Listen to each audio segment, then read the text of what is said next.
I'm going to talk about Scanf here just for a minute. We're not going to do a lot with Scanf right now, but we will do more with it in the next chapter when we talk about web programming, because I'm going to use Scanf to retrieve information from a form off of the internet.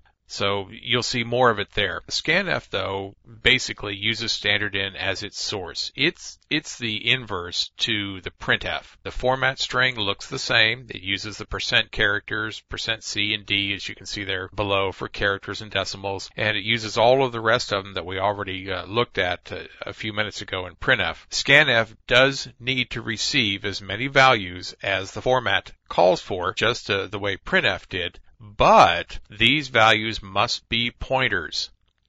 Must be pointers. Think about what's happening here. Scanf is reading the standard input or a redirect of a file, and it's looking for things like this character or a decimal. It ignores white space. So when somebody's typing something in, they could type in any amount of white space here, as long as they typed a single character to start with and then some kind of a number to end this up with. Scanf is not very good for taking in human input because it is very particular, and you have to get the white space just right, or you have to have other characters in there properly, exactly right, the way you've written the Scanf. So it's really touchy for that. But it is pretty good for reading machine information. If you know that a program has created an amount of output, and you know what that output's going to look like. It's going to be in characters and decimals and integers and floats and all of those kinds of things.